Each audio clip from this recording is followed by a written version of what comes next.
জেলায় জাতির জনক বঙ্গবন্ধু শেখ মুজিবুর রহমানের ভাস্কর্য ভাঙচুরের প্রতিবাদে সমাবেশের আয়োজন করেছে চট্টগ্রাম মহানগর শেখ রাসেল জাতীয় শিশু কিশোর পরিষদ।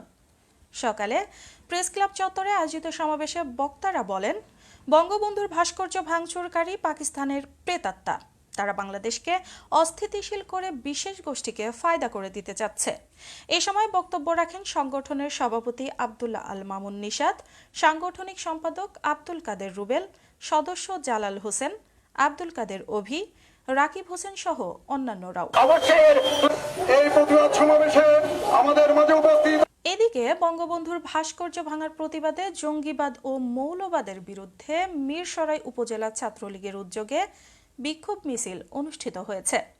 মিরসরাই উপজেলা ছাত্রলীগের আহ্বায়ক মাসুদ করিম রানার নেতৃত্বে মিছিলটি পৌর সদরের ঢাকা চট্টগ্রাম মহাসড়ক প্রদক্ষিণ শেষে সংক্ষিপ্ত সমাবেশে মিলিত হয়।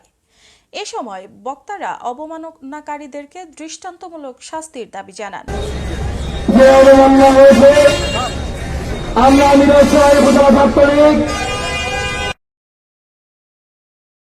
চাঁদা না দেওয়ায় দোকান ও সরকারি ঘর ভাঙচুরের পর রেলওয়ে কর্মচারীকে শারীরিকভাবে হেনস্থার প্রতিবাদে সংবাদ সম্মেলন করেছে রেলওয়ে পোর্টার কাজে নিয়োজিত আশরাফ হোসেন জুয়েল। চট্টগ্রাম প্রেস ক্লাবে অনুষ্ঠিত সংবাদ সম্মেলনে তিনি বলেন, ঝাউতলা রেলওয়ে কলোনিতে অনৈতিক কর্মকাণ্ডের আখড়ায় পরিণত হয়েছে, যার মূল নেপথ্যে রয়েছে রাজনৈতিক সাইনবোর্ডধারী কিছু উশৃঙ্খল যুবক। ঝাউতলা এলাকাকে মাদকমুক্ত করার জন্য প্রধানমন্ত্রীর কাছে দাবি জানানো হয়। এ সময় উপস্থিত ছিলেন আফজাল হোসেন ও হামিদা বেগম সহ অন্যান্যরাও। 10,000 টাকার জন্য নানাভাবে 10-15 জন একটি গ্রুপ আমি ও আমার পরিবারের অন্যান্য সদস্যদের আহত করে।